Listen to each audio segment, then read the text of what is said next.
my presentation today, I'm going to be comparing the two correctional practices with the United States versus Russia. This is basically introducing my what I was talking about. I'm going to show you kind of like how they deal with crime a little bit and how they deal with challenges. I'm going to try to compare those two systems together and see what their kind of problems are and what are like some solutions. So we're going to look up the overview of correctional practices. What are jails? What are their purpose? Their purpose are basically to people who broke the law. They get sent to jails, because it makes everything safer. They're out of the public that could cause more chaos and hurt people. In the United States, we kind of had our own system. It was called Tough on Crime. During that time, they kind of increased on incarceration. They focused more on crime, and they try to reduce crime in general. And because of that increase in incarceration, they had a problem now of overcrowding in prisons. And because of the overcrowding in prisons, it offered limited resources for rehabilitating programs and other programs as well. In Russia, they have kind of changed their focus. They try to change it to more of from punishing to more of a rehabilitating program, where now they're offering education a little bit more. They're offering job training, also counseling, but this kind of stuff is limited, of course.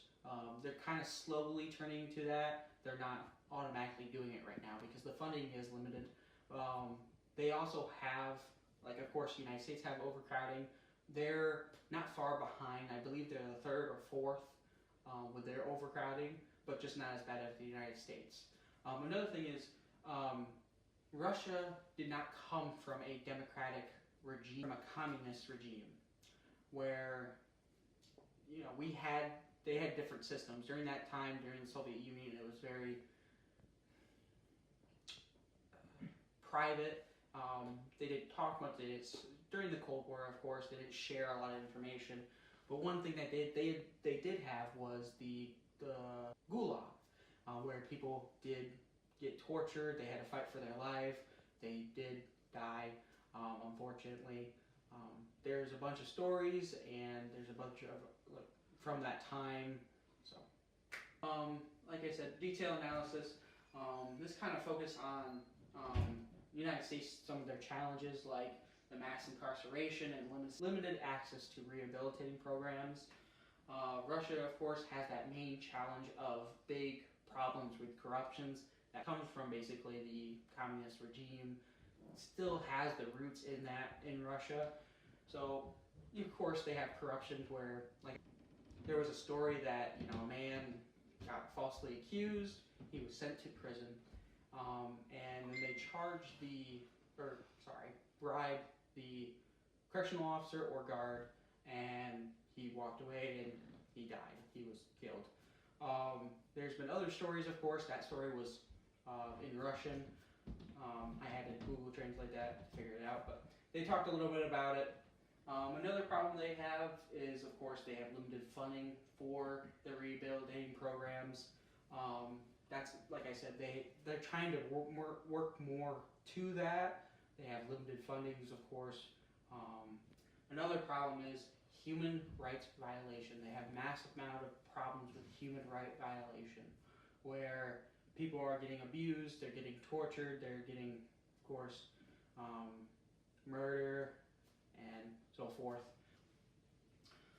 What it kind of looks like in prison, Russia prison, like I said, these prisons are not well maintained, or it doesn't look as neat very well, not very cleansy. This one looks like, in this prison, looks like a supermax, compared to the United States. basically like it doesn't seem like there's any light or anything in the rooms or anything like that. They're just confined. Where it's different in the United States, where because in the United States we have like state, federal, we got county, and then we got city. Like this is pretty bad. Another issue with because they're not so clean is health problems. Mass amount of problems in the prison for Russia is the health. A lot of diseases run rapid through their prisons. I heard there's been stories about a lot of stories actually of HIV, AIDS. There's been of course, other diseases. There's been pretty big issues with that kind of problem. I don't know if there's any information or I didn't see any that they're trying to clean up more, but this is what it looks like for the jail for the United States. Kind of more neat, more well maintained, kind of nice. You don't see as much as like it's not like closed off. They can actually have light in their room. It's not so like it doesn't look like a supermax. It's more open. It's more you can see more. People are not like just stuck in a cage. This is what it kind of looks like in those rooms inside of I believe this is a federal prison, what it looks like in the United States. Of course, they got the toilet, two beds, a study area or wherever they can put their stuff. As you can see, it's more cleansy, more kept up, more neat and more nice compared to Russia. Less disease, less problem with, of course, like disease running rapid throughout the prisons. So some ideas I have, maybe there's some solution, but I believe that the United States, I think there should be ways or systems that we could try to focus on dealing with overcrowding. Try to maybe limit it, try to focus on how we can not incarcerate people so much and maybe try to figure out where we can change maybe some laws. Another thing is like for Russia, we got to focus on stopping the human rights violation and try to slow down the corruption in that area. Of course, I understand the United States does have corruption, but Russia has a lot. It's more than the United States. And we can, if we both be able to maybe one day to come talk to each other, maybe we can learn from each other's systems and maybe one day improve our systems and try to focus on like new challenges that are in the head for our future. Thank you. Hello. Today I will be comparing the criminal justice practices and approaches between the Netherlands and the United States. Now, the Netherlands is significantly smaller than the United States, and they also have significant differences. The Netherlands criminal justice system operates on the philosophy that the system is the least appropriate mechanism through which to solve social problems. And that understanding that their focus is not on punitive or strict punishment. Rather, they emphasize treatment programs and options that offenders need, some form of treatment while being punished. So the understanding is that they want to use least invasive or traumatic mechanisms like treatment options and rehabs to solve criminal actions or crimes instead of just automatically putting offenders in incarceration options like prisons and stuff like that, because they view it as not the most appropriate way to solve the social problem, which the social problem being the criminal actions or crimes that they commit. And they don't want to focus on punishment, but ways to help offenders become better members of society and be able to reintegrate them into society without the risk of reoffending. They want the least amount of reoffending or recidivism possible, which would be the use of treatment options and rehabilitation for the most beneficial results. They believe that punishment should not be the only option, but they should be provided with help options like therapy, counseling, among others while being punished. And later I talk about a sociotherapeutic prison, which is one of those options as well.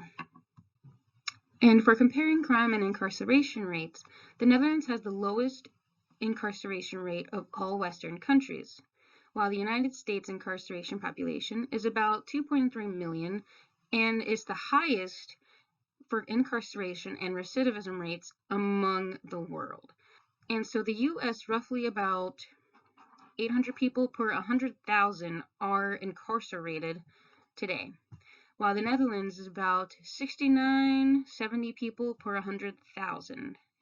While Netherlands is significantly smaller than the United States, it still proves that over 8 times the amount of incarcerated people in the United States compared to the Netherlands. And to give a little bit more of a rough image, the US has about 5% of the world's population, but has about 25% or a quarter of the incarcerated population. So for this image or graph, the US is the one highlighted in red, and the Netherlands is the one underlined in red as well, which is almost to the end on the opposite side of the US. This shows more on a graph how significantly different and how much more people are incarcerated in the United States compared to a lot of countries and compared to the Netherlands. The Netherlands' correctional focus, like I've talked about a little bit previously, is to rehabilitate offenders for re-entry into society. They want to reduce recidivism and incarceration rates. This is commonly portrayed as having most liberal and humane criminal justice system among the Western countries for Netherlands. They are seen that way because they have more rehabilitative focuses than other countries.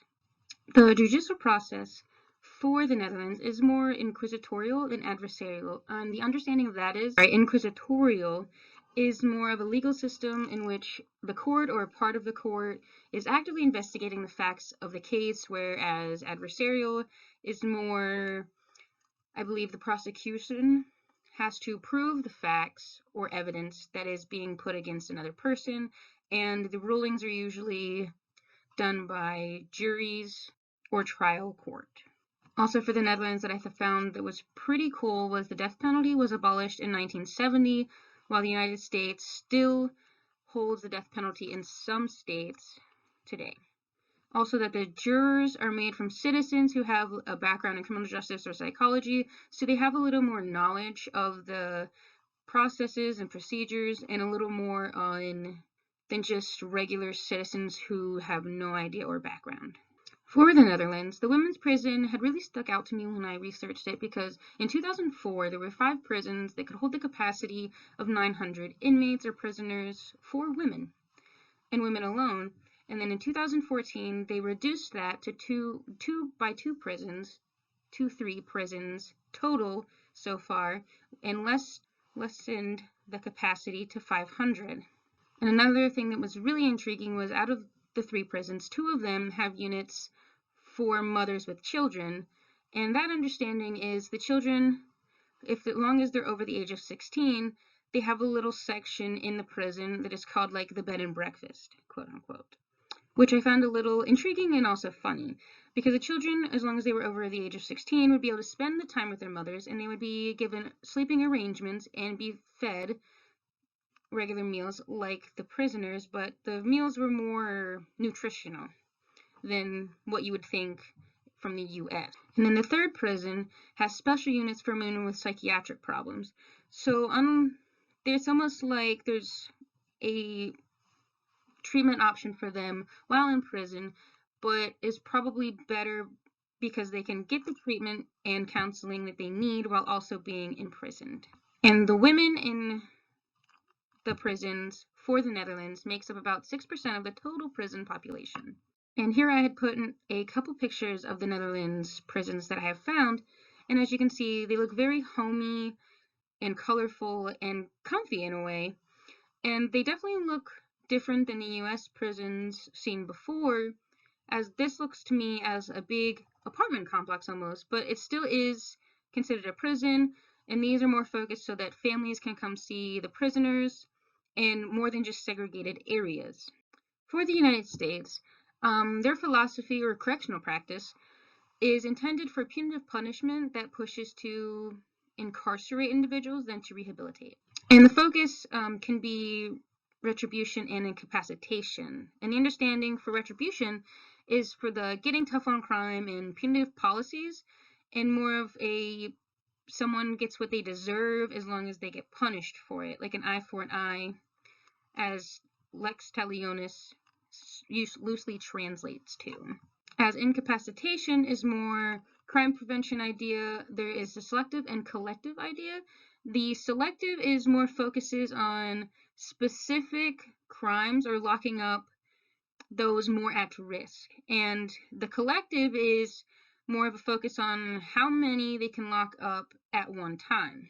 And both are kind of related to retribution because it's the philosophy that what you have done will do unto you.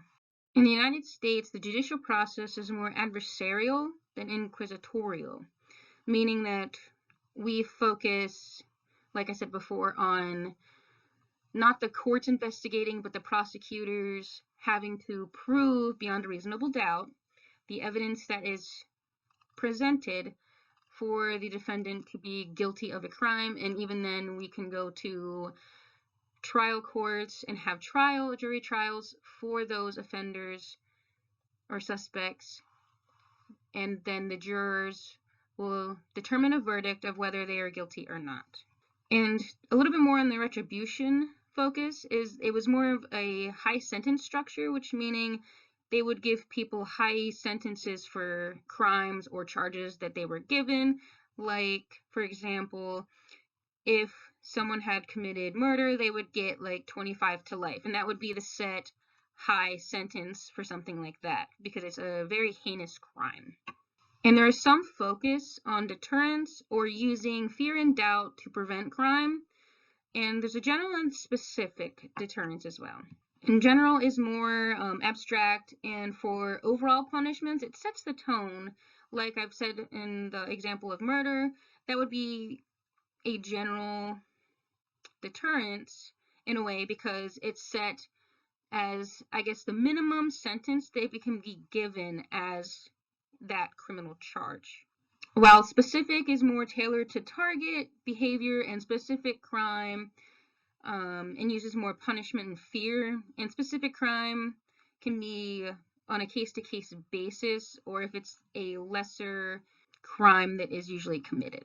The juries for the U.S. are usually citizens from the community. They may not have a background in criminal justice and might not even have any knowledge of the judicial processes or anything related to the criminal justice system as a whole.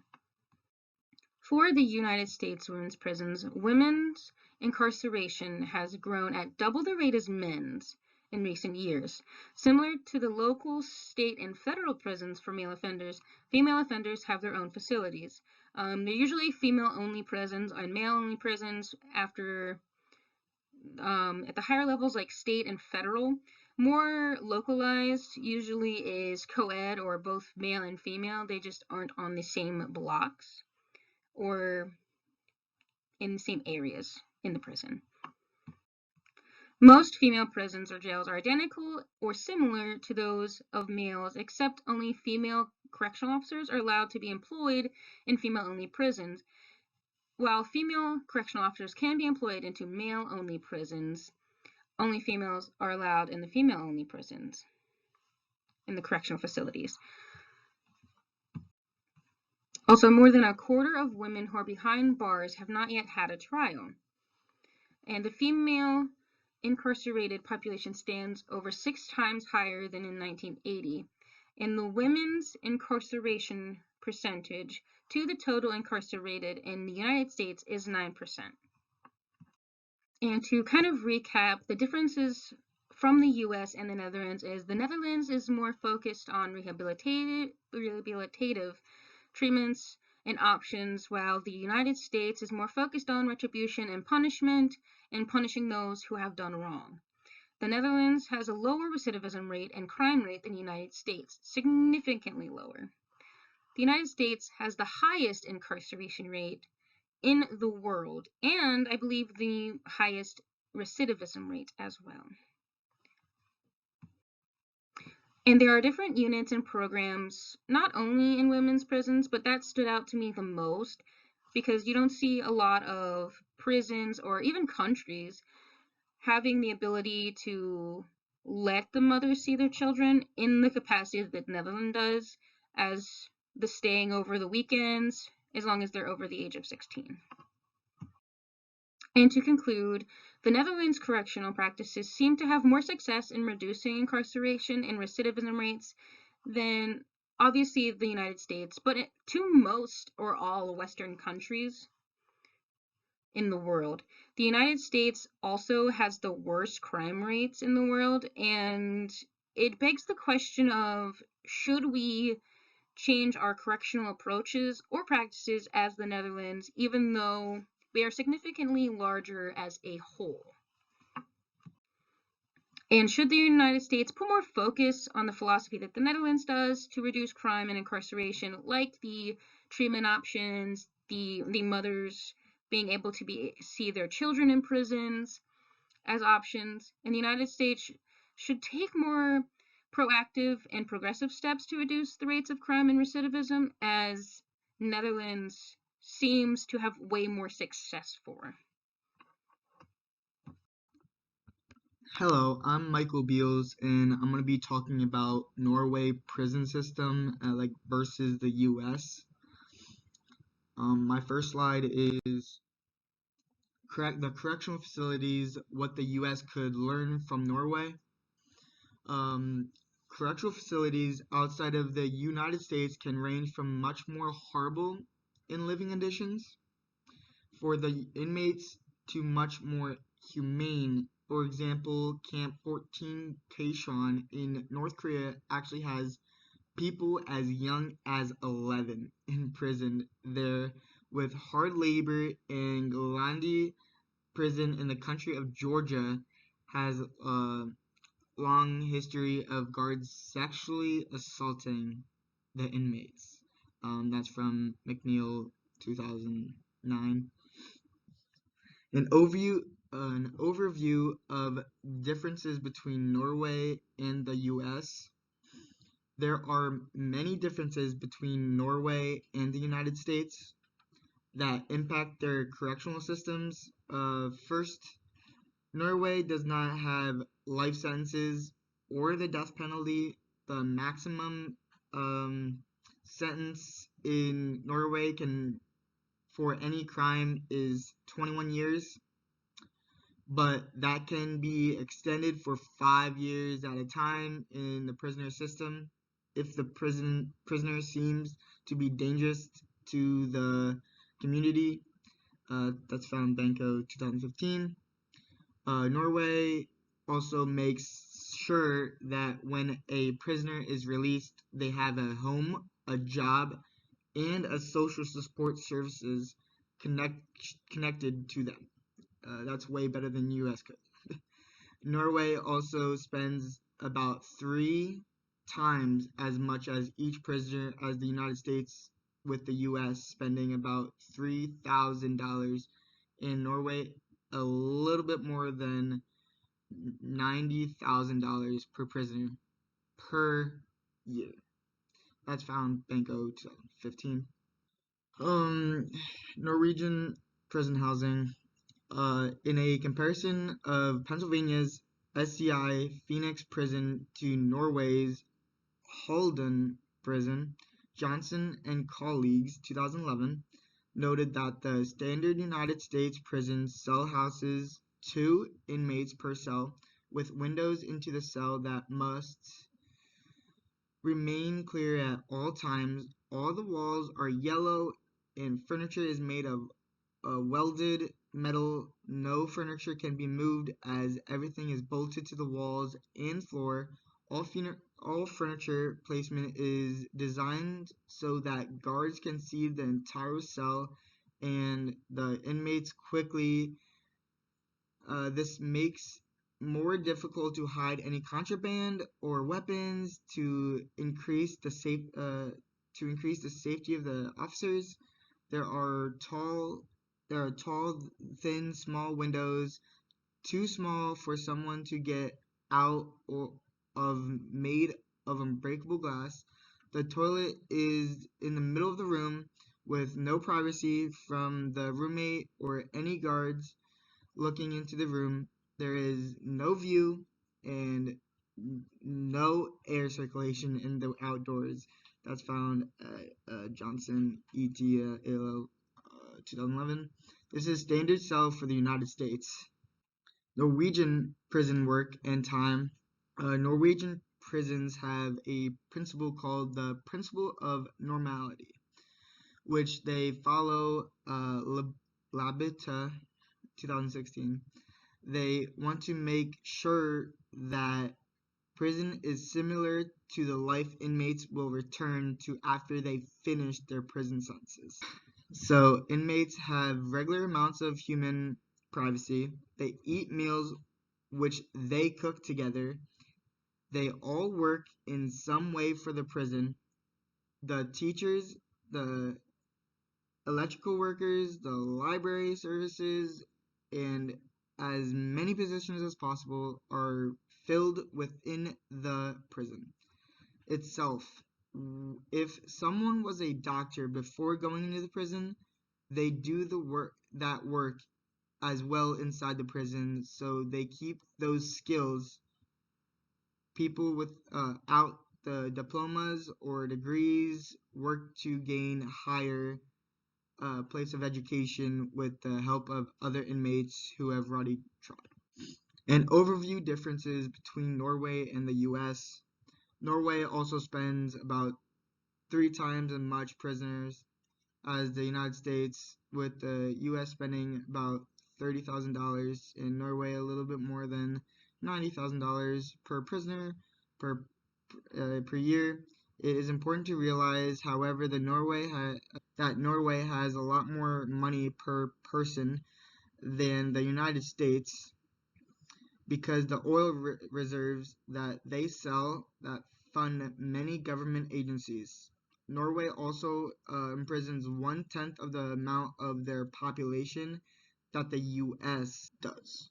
So they have more resources to spread around to fewer inmates. Norway's recidivism rate of approximately 20% definitely beats the US rate of 76.6% within 5 years of release.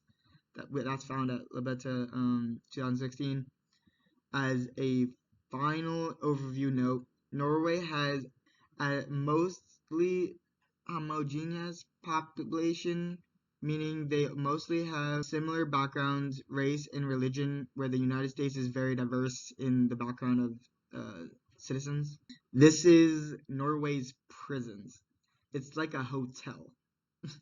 So there's one person per cell. They got a toilet. They got almost everything.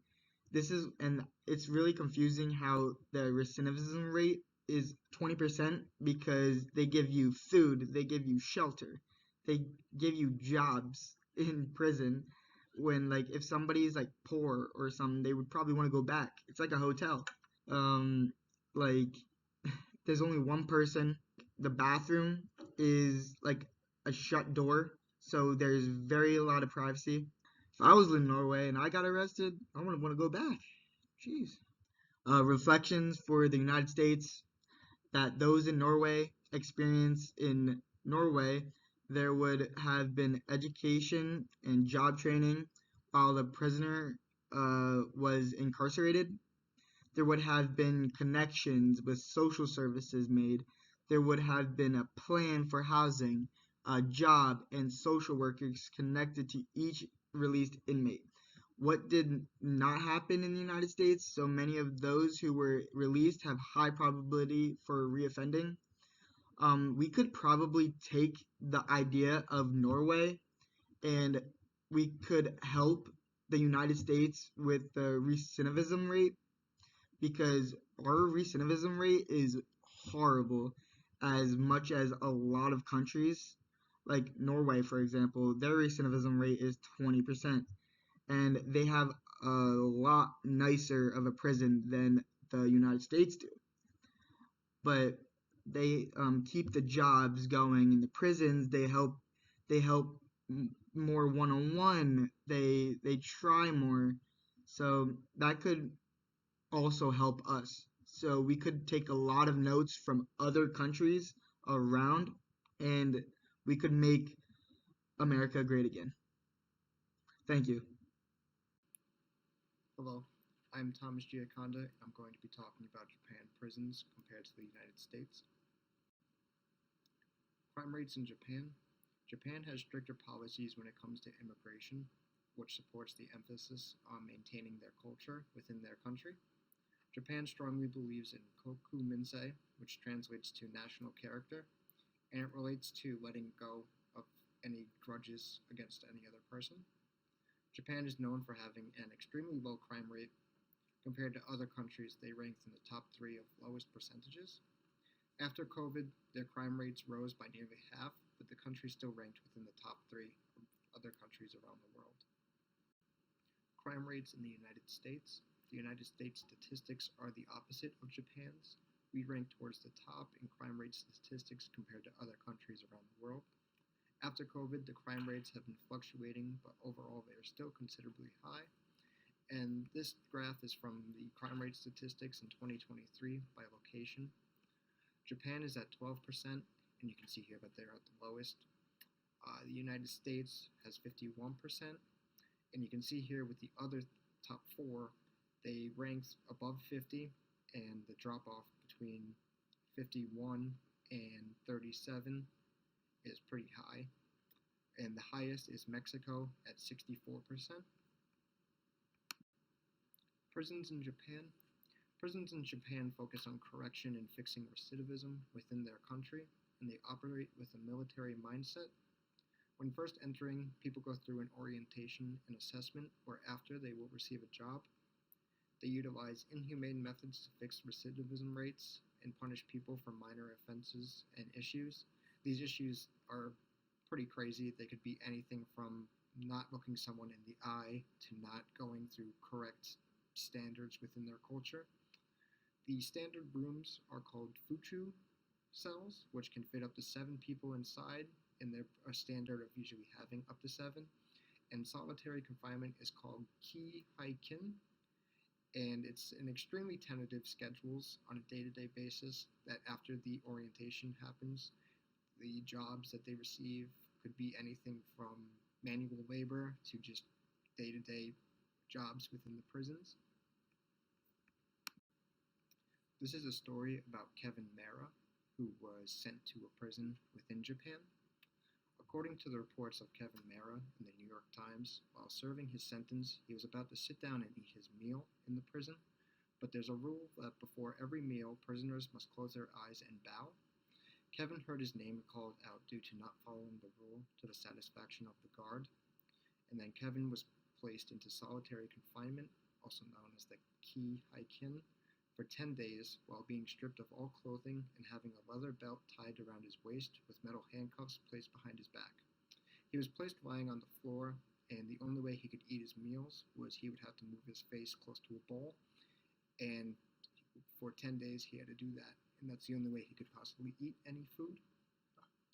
And just considering that the inhumane method of just laying them on the floor for 10 days, it just sounds crazy. And I feel like if anything like that were to happen within the United States, it would break a lot of just laws and inhumane methods that are in place. Here are some different pictures to show the different prison cells within Japan and the different types of punishment methods as well. The Fuchu prison cells are in the middle, and they fit up to 7, but it's typically a standard of having 7 people in there. All they receive is the bedding, a mattress, and the vanilla mats that they all sit on. And typically they all eat sitting down within their cells, and the table is placed in the middle.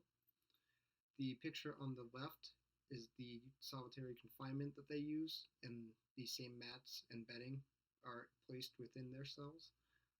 Typically, you have the restraint shown tight around you and you're handcuffed, and then you're placed usually on your stomach or on your side, and then a bowl of food and water is placed next to you as well.